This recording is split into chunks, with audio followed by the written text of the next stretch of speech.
He bought a ticket to nowhere. At the counter, the attendant smiled, printed a boarding pass for a flight that never left the ground, and added his name to a list that didn't belong to any airline. Minutes later, his biometric data appeared in a Mossad terminal 3,000 kilometers away. The jet's call sign was fabricated, its flight plan registered to a shell company in Cyprus. The plane existed only long enough to catch him stepping into its fiction. Behind the illusion was an operation so elaborate that even airport authorities believed the flights were routine. The agency called it plain commerce. In reality, it was a network of synthetic routes built to expose spies traveling under legends too perfect to trace. The strategy turned aviation into a weapon and commerce into cover. Every flight number was a trap disguised as business class.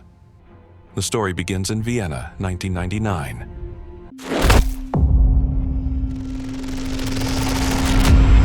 Dawn light spills across a silent airfield on the city's outskirts, where a single maintenance crew rolls an unmarked aircraft from its hangar. No airline insignia, no scheduled flight plan, no passengers, just technicians working under contract for a company no one seems to have heard of. The paperwork traces back to a charter operator incorporated 6 weeks earlier in Cyprus. It lists the owner as Airline, a logistics provider with offices that do not exist.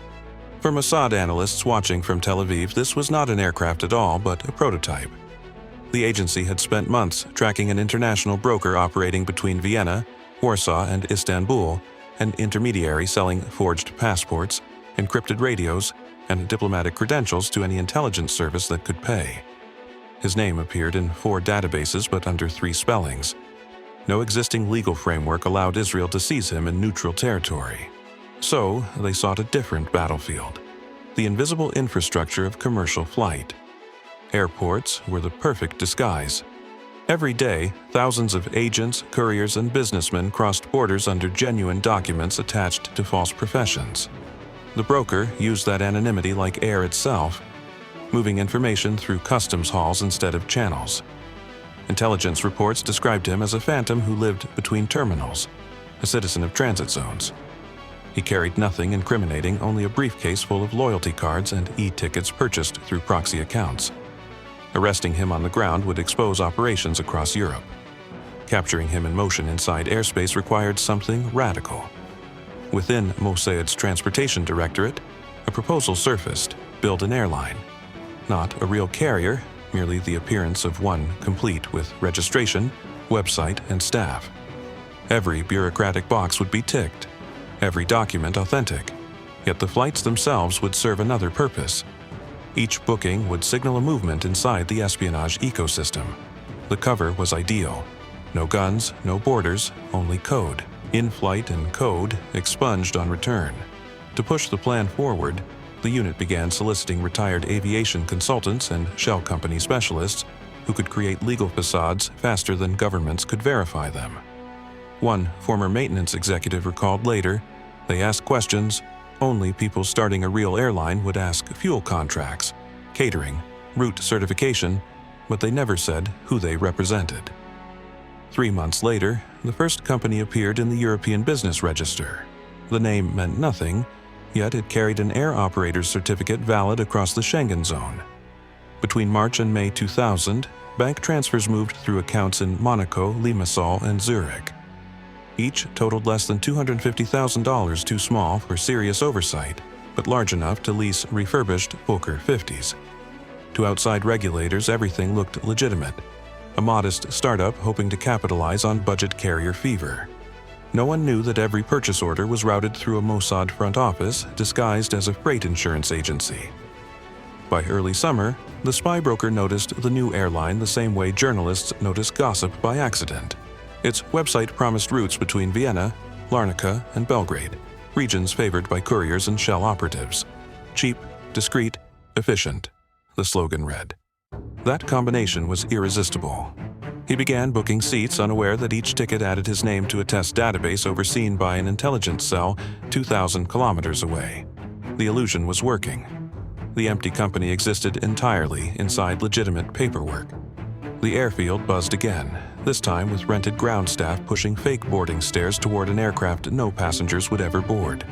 Flight plans were uploaded, transponders logged identification codes, and yet every movement was routine noise inside the global aviation system, an orchestra of false notes so expertly played no one heard the dissonance. What began in a hangar outside Vienna had turned into a silent theater of deception. A plan that existed only on paper now had engines, accountants, and a call sign. And somewhere in its schedule, an invisible passenger list was growing. The stage was set for the next phase, turning an idea into bait. Inside a rented hangar on the outskirts of Larnaca, Cyprus, the illusion began taking physical form. Sheets of vinyl arrived, first dozens of adhesive logos bearing the name Airlink International. Mechanics peeled and pressed them onto leased turboprops whose true ownership remained obscured behind layers of offshore paperwork. To passing inspectors, they looked like any regional airline fleet. In reality, each aircraft was a stage prop, part of an operation that would never carry genuine passengers but would seem perfectly real to every system checking its existence. The architecture of deception relied on bureaucracy. Mossad officers registered the company under Cypriot commercial regulations using a nominee director with a spotless record. They opened legitimate accounts with European maintenance suppliers, contracted fueling services, and purchased uniform packages for flight crews that did not exist. A small public relations agency in Athens received a modest retainer to maintain a website showcasing routes to cities where Israeli intelligence already knew high-risk targets operated. The page views were real. So were the booking requests.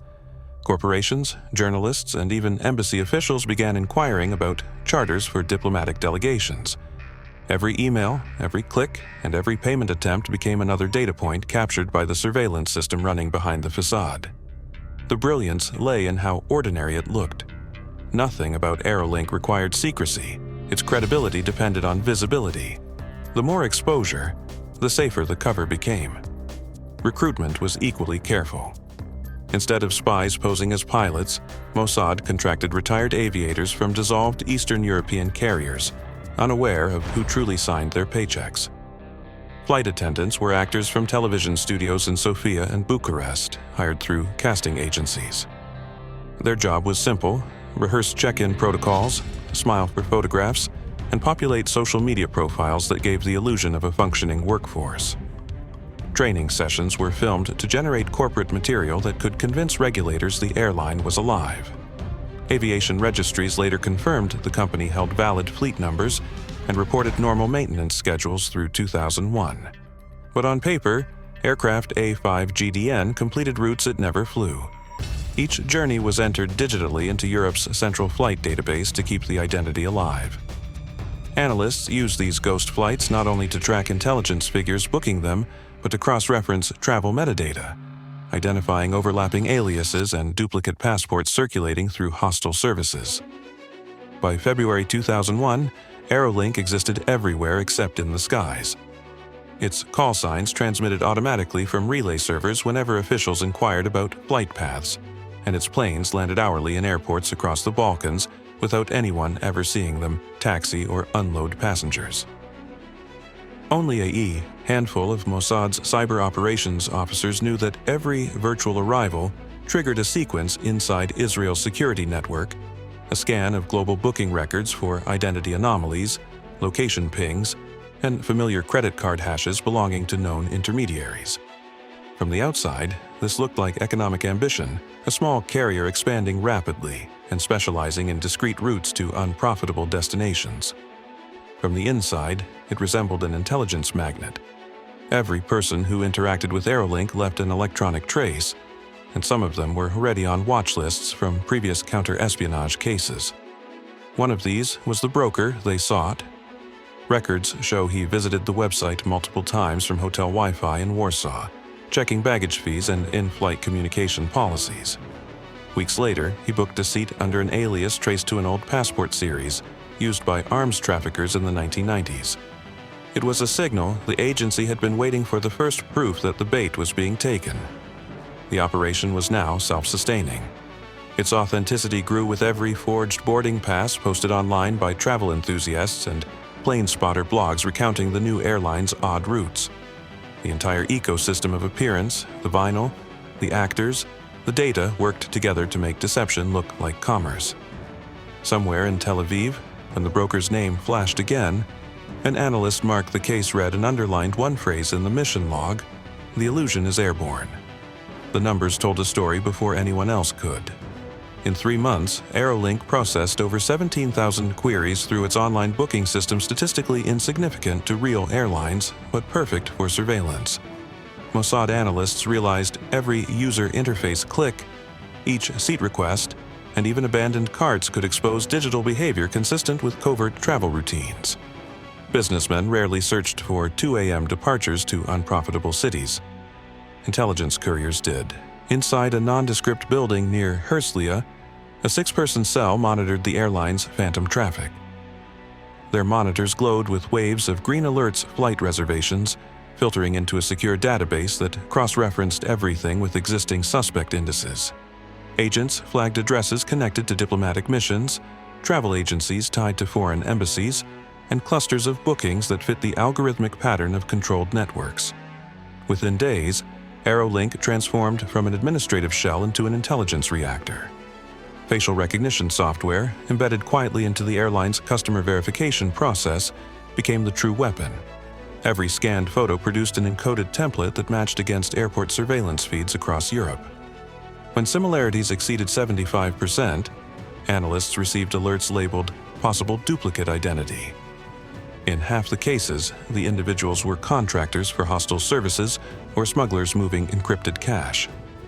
The airline was not just finding passengers, it was identifying the connective tissue of a global spy economy. Data integration went further. Through an agreement with a European telecom partner, every confirmation message triggered passive collection of IP addresses. Cyber operations teams matched location data to known safe-house coordinates in Warsaw, Prague, and Bucharest. What had started as a logistical curiosity, a fake airline was now mapping hidden corridors of clandestine movement between intelligence fronts. Each false boarding pass functioned like a probe inserted into enemy systems, measuring reaction and reach. Reports circulated under internal code Project Skyvault. Minutes from late 2001 describe officials praising it as a non-kinetic, clean surveillance pipeline. The method yielded actionable intelligence that previously required physical infiltration. Intercepts from the same period describe intercepted couriers rerouted inadvertently because Aerolink's tickets altered their travel scheduling protocols. The deception had begun shaping reality, not only recording it, yet effectiveness carried risk. The more sophisticated the tracking, the higher the chance of crossfire between friendly networks. European partners started noticing anomalies, duplicate flight codes, inconsistent arrivals, passengers ticketed on planes already listed in secondary registries. Few questioned it openly, assuming computer error or bureaucratic delay. But inside Mossad, planners debated how long they could stretch the illusion before detection. For 16 months, they operated at this threshold. Each week, analysts compiled situation briefs linking Aerolink data to new arrests of intermediaries smuggling weapons and intelligence microdrives. Success reinforced arrogance. The spy broker at the center of it all still traveled freely, his aliases expanding almost as fast as the false flights he unwittingly funded with each purchase. Then came the signal Mossad had waited for. On March 12, 2002, a routine server sweep captured a reservation request made from a hotel subnet known to house the broker's lieutenant. The name looked random, the route ordinary Vienna to Belgrade, middle seat cash payment. But the pattern of prior search history matched every hallmark of the target. Analysts verified coordinates, triple-checked timestamps, and forwarded the dossier with a single note: subject entering network again. Somewhere behind reinforced glass, a director nodded. Aerolink's quiet surveillance was about to shift into active pursuit. It started with an ordinary night flight out of Vienna. April 2, 2002. A charter labeled AL-217 lifted from the runway under Aerolink authority, its navigation lights blue-white against fog. To anyone watching, it was just another short-haul crossing into Belgrade. To the 6 operatives on board, it was the centerpiece of a trap months in the making. Their passenger list included one man whose name was false, passport recycled, and a route carefully anticipated Mossad's prime quarry. He had booked 1 week earlier using the alias Karim Halawi, seat 11C. The system confirmed his reservation, unaware that the system itself was the operations weapon. Beneath corporate routine, the craft carried concealed hardware.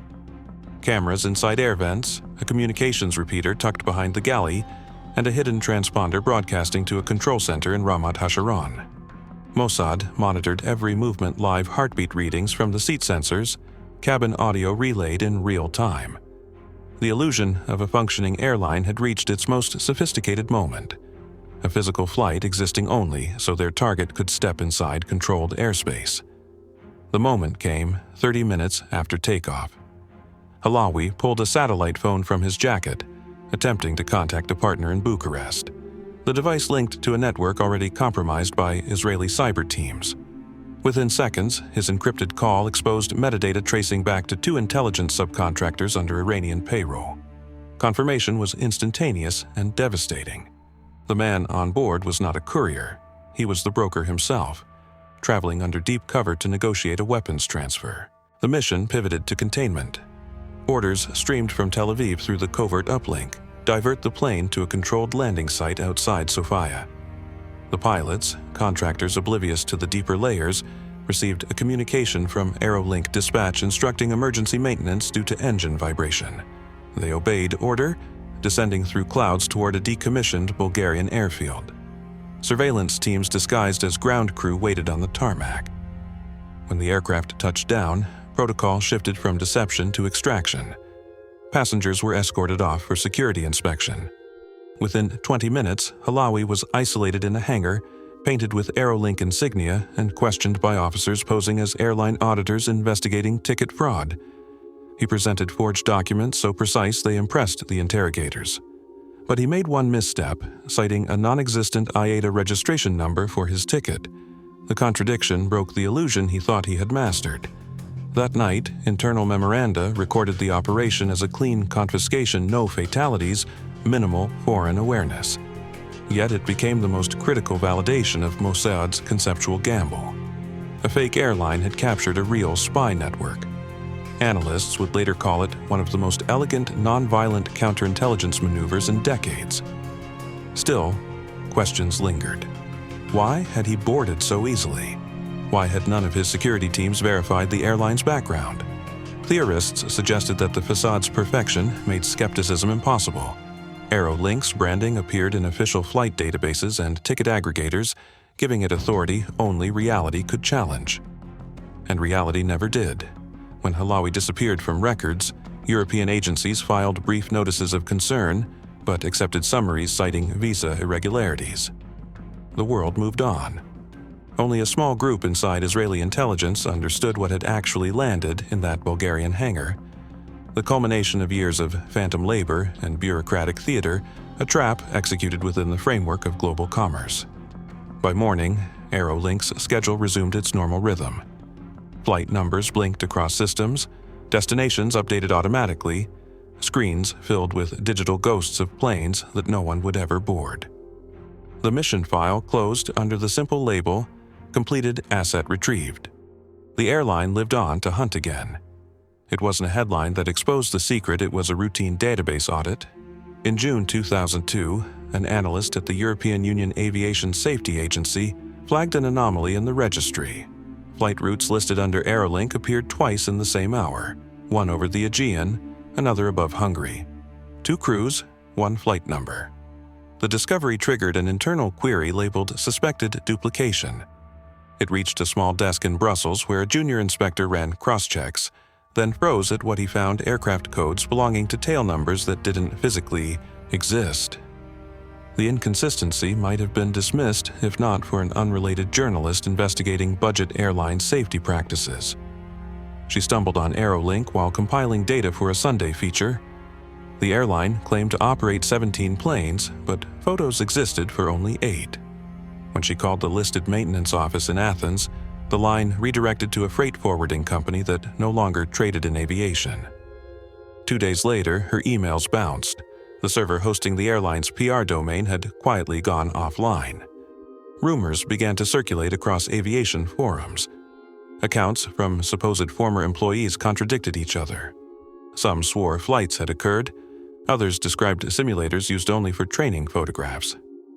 Inside Israel, Mossad watchers noticed the change in tone online the illusion was starting to fray.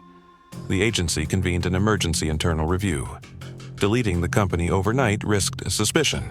Leaving it operational risked exposure. A memo from July 2, 2002 set the directive: wind down active assets under standard corporate dissolution. Preserve data. No admissions. Across Europe, partner intelligence agencies started piecing fragments together. Flight clearance requests submitted through compromised diplomatic accounts, courier movements overlapping with Aerolink routes, unexplained disappearances of middlemen linked to arms deals. Behind closed doors, the pattern whispered a possibility no one wanted confirmed. Someone had built a functioning honeypot using the infrastructure of civil aviation. Publicly, no one could state it. But within Mossad, damage control moved at speed. Engineers purged call sign databases, replaced server IPs, and scrubbed employee documentation through intermediaries. The objective: make Aerolink vanish organically, as if failed by economics rather than exposure. Several false press leaks announced that the airline was merging with a regional charter firm. Then, unexpectedly, the first piece of collateral damage emerged. The journalist writing her exposé went missing from her Athens hotel on July 16th. Her notebook, later recovered by local police, listed 4 names: shell companies, subcontractors, and a freight executive once employed by Mossad fronts during the 1980s. Officially, her disappearance remained unsolved. Privately, sources claimed she had been warned, not harmed, and relocated quietly to prevent a breach. Others insisted she refused to stop asking questions. Inside Israel, evaluations grew tense. The operation that had started as a masterpiece of deception was now an open risk. Intelligence officers debated the cost: how much exposure could they tolerate to protect a program that had already completed its purpose? Some proposed full termination. Others believed the airline could still extract final intelligence returns if allowed to fade gradually. After a heated meeting on July 22nd, senior command authorized phase-out, but kept one active asset: the data core stored under military jurisdiction. 3 days later, the Aerolink logo disappeared from booking aggregators. Aircraft, still painted with its insignia, stood parked on regional tarmacs with no records of repossession. The remaining contractors received final payments through offshore payroll systems. By August, the company legally ceased to exist. To the outside world, it looked like the quiet failure of another ambitious carrier crushed by fuel prices and competition. To those within the tradecraft loop, it marked the deliberate burial of one of the boldest infiltrations of the commercial world by an intelligence service. Yet the true shutdown reason wasn't financial. It was atmospheric pressure. Secrets had begun leaking faster than they could patch them. And still, buried beneath closure documents, Mossad's analysts kept one unresolved question on the record: how had the rumor begun, and who first pulled the thread? The answer never surfaced. But from that moment, they understood something essential about deception: it only works while no one believes they're searching for it. The end came quietly, just before dawn. A final message routed through Mossad's secure communications instructed all ground handlers and field assets to execute total wipe. That phrase meant the destruction of every traceable component: servers, ledgers, flight manifests, even the uniforms kept for staged photographs. 12 hours later, the last Aerolink database went dark. Within the agency, the operations codename was sealed into an encrypted archive under defunct, classified indefinite. But clean exits rarely stay clean. One security officer overseeing the purge noticed an anomaly. Several encrypted backups had already been copied outside their network. The copies weren't hostile extractions. They were fail-safes insurance policies left by engineers months earlier in case the system collapsed. Those fragments contained the digital evidence of the airline's genuine flights, its hidden manifests, and, most dangerously, the interrogation footage from the Bulgarian hangar. Retrieval units moved quickly. Traces led to civilian cloud servers registered in neutral jurisdictions. 3 maintenance technicians were quietly detained across Prague and Tel Aviv, their hard drives confiscated. Internal investigators warned that if even one fragment reached journalists or rival services, the illusion of Mossad's procedural infallibility would disintegrate overnight. Possession of such evidence would prove that Israel had manipulated international aviation, a diplomatic catastrophe waiting to detonate. To neutralize risk, the agency did something unprecedented. It fabricated another deception. Analysts generated forged documents implying Airline had been a European front tied to organized crime and smuggling. Those false files were leaked deliberately through darknet channels known to attract conspiracy reporters. Within weeks, the internet filled with conflicting theories: drug, roots, human trafficking, a collapsed corporate scam. Truth was buried under excess information, and any potential revelation looked like noise. Meanwhile, the broker captured in Bulgaria vanished from official custody. His existence became a rumor even inside Mossad. Some claimed he was exchanged for hostages through an intermediary state. Others believed he became a silent consultant for Western intelligence, cataloging tradecraft vulnerabilities of rival agencies. What became clear was that the entire spy broker network fragmented after his disappearance. Mossad had achieved operational closure, but strategic uncertainty. When European regulators finalized their investigation, they concluded the airline's errors were clerical, attributing missing data to early 2000s server instability. No evidence of intelligence manipulation was ever confirmed publicly. Behind closed doors, however, diplomatic cables warned senior officials to increase scrutiny of phantom carriers used for covert collection. In short, the method had been noticed, even if unproven. Inside Israeli intelligence, the aftermath divided the ranks. Some celebrated Skyvault as a technological triumph that eliminated an entire threat network without warfare. Others saw it as a cautionary tale about hubris-proof that operational perfection only exists until someone notices the pattern beneath coincidence. For the men and women involved, promotions were silent, commendations classified, and failures buried under bureaucratic phrasing. By 2004, the last asset who had participated received a final message: Airline fully terminated, mission complete. He deleted it, closed his phone, and walked through Ben Gurion Airport for the first time as an ordinary traveler. Planes lifted into a sky that now looked emptier, quieter, honest again, or perhaps simply well-maintained in its pretense. In the months that followed, the story of Airline transformed into a state secret wrapped in plausible denial. Inside the Ministry of Foreign Affairs, spokespersons rehearsed identical lines. A private aviation enterprise faced insolvency. No links to intelligence services were found. The phrasing repeated across embassies, each diplomatic cable using the same wording, as if authored by the same invisible hand. Yet, within intelligence circles, the disappearance of the company created unease. European officials suspected Israeli activity but lacked proof. A classified NATO memo dated November 2004 described the incident as a precedent for covert operations utilizing commercial infrastructure. Quietly, several countries began internal audits of their aviation registries, confirming what many feared Airline had not been unique. Smaller, unregistered carriers in the Caucasus, East Africa, and Central Asia showed the same structural anomalies: vanished employees, duplicate aircraft codes, untraceable financial flows. The blueprint had proliferated. For Mossad, this diffusion was both success and liability. Instead of killing the method, the shutdown had immortalized it. Intelligence agencies from France to Turkey began studying the model, using similar proxy airlines to shuttle assets through political gray zones. What Israel had conceived as a one-time illusion had now become an archetype. In the secret world, imitation was the highest compliment and the fastest contagion.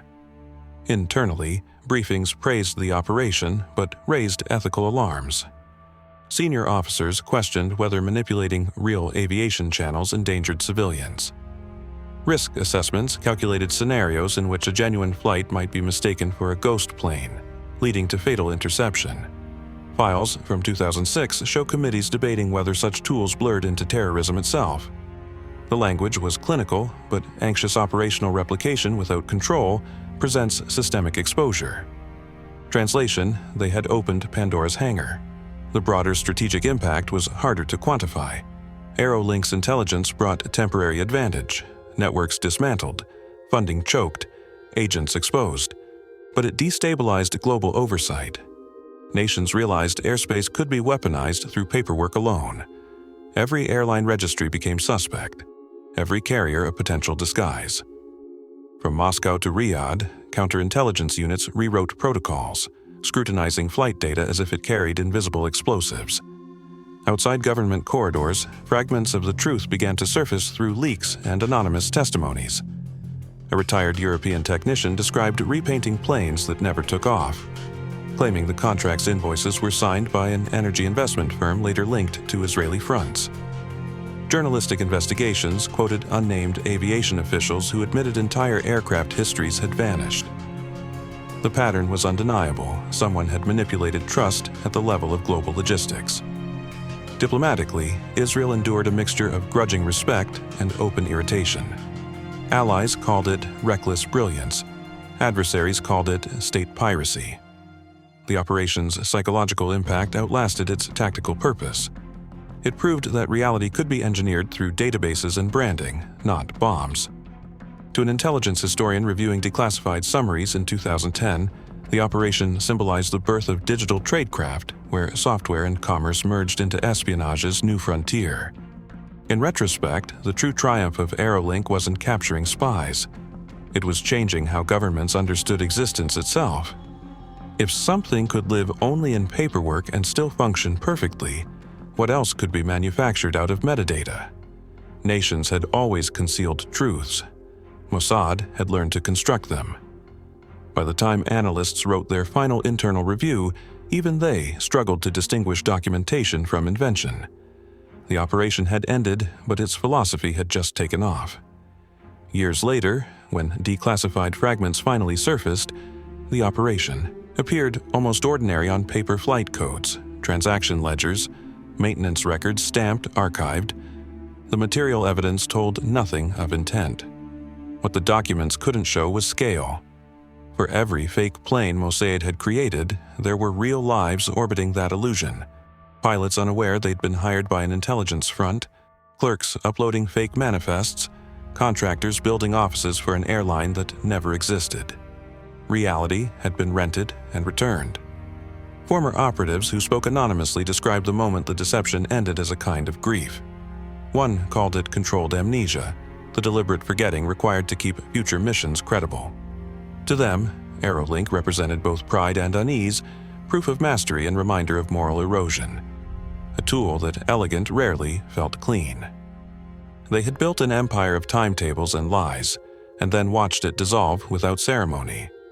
In retrospect, tactical success felt smaller than the shadow it cast. Israel's enemies scrambled to secure their infrastructures, yet admiration lingered. Intelligence academies quietly introduced Aerolink as a case study in asymmetric innovation. No bullets, no deaths, just the precise manipulation of trust. In an age saturated with surveillance, Mossad had proven that invisibility didn't mean hiding, it meant existing inside the system's assumptions. By 2010, digital analysts traced thematic descendants of the method ghost shipping companies, counterfeit logistics startups, and travel platforms that blinked in and out of existence. Some carried Western fingerprints. Others belonged to adversaries testing the same logic. The technology had evolved, but the DNA was recognizable. Judgment blurred again between imitation and escalation, purpose and paranoia. Somewhere inside Israeli archives, the physical Aero logos remain faded lettering peeled from aircraft that never flew. A few now hang behind glass in training facilities, displayed not as trophies but as cautionary relics. Their captions read simply, Operational Innovation, Classified Years, 1999-2004. Cadets walk past them daily, reminded that intelligence brilliance often lives beside moral blindness. The last anonymous testimony left in the record ends abruptly. It was never about flights or spies. It was about showing how fragile reality truly is. The words serve as both confession and epitaph. Because in the end, the fake airline accomplished something real. It proved that the most powerful weapon in espionage isn't violence or technology, it's belief.